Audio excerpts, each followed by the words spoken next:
Bonsoir, bienvenue sur le plateau de Ce soir ou jamais. Ce soir, aucun tabou, on pose des questions provocantes sur le SMIC, sur le salaire universel pour tous les citoyens, y compris les citoyens mineurs, ou sur les 50 milliards d'économies. Et on va le faire avec Michel Maffezoli. Vous êtes sociologue, vous êtes l'un des théoriciens de la postmodernité et vous venez de publier avec votre épouse Hélène Stroll un pamphlet intitulé « Les nouveaux bien-pensants » dans lequel vous vous attaquez au conformisme des élites prisonnières, selon vous, d'une idéologie, l'idéologie de progrès, qui est devenue un mythe.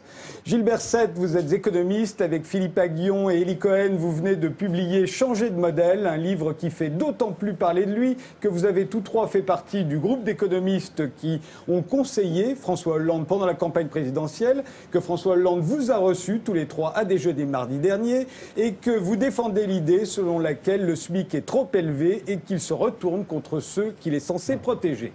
Christine Kerdelan, vous êtes directrice de la rédaction de l'Expansion, directrice adjointe de la rédaction de l'Express. Vous êtes l'auteur de plusieurs livres. Le dernier, c'est « J'ai bien aimé le soir aussi » avec Pierre Maurienne, qui porte sur l'utopie amoureuse. En novembre dernier, dans l'Express, vous avez écrit que l'instauration d'un salaire minimum en Allemagne allait faire augmenter le chômage et que si l'on abaissait le SMIC en France pour les jeunes, ils trouveraient plus facilement un emploi. Éric Verhaeghe, vous êtes essayiste, blogueur, vous êtes le fondateur de Parmédide, un cabinet d'innovation sociale, et l'auteur de « Faut-il quitter la France ?», un essai sur la démocratie liquide.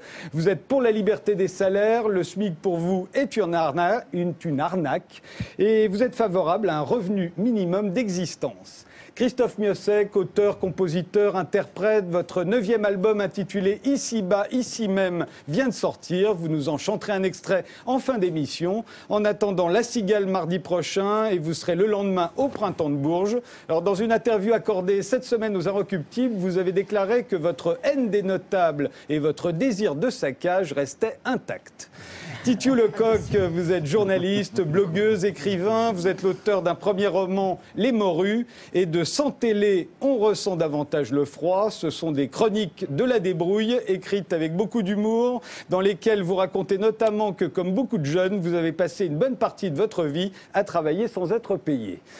Monique Pinson-Charlot, vous êtes sociologue. Avec votre mari Michel Pinson, vous êtes l'auteur de plusieurs livres sur les riches. Le dernier s'intitule « La violence des riches », chronique d'une immense casse sociale.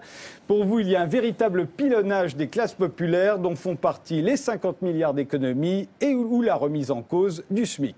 Enfin, Henri Sterdignac, vous êtes économiste. Vous avez publié avec le collectif des économistes atterrés « Changer l'Europe », un essai sur les politiques économiques alternatives. Vous êtes contre l'austérité qui est aujourd'hui appliquée en Europe. À propos du débat actuel sur le SMIC, vous dites que l'idée de baisser les salaires pour augmenter l'emploi est une vieille idée des économistes libéraux et du patronat.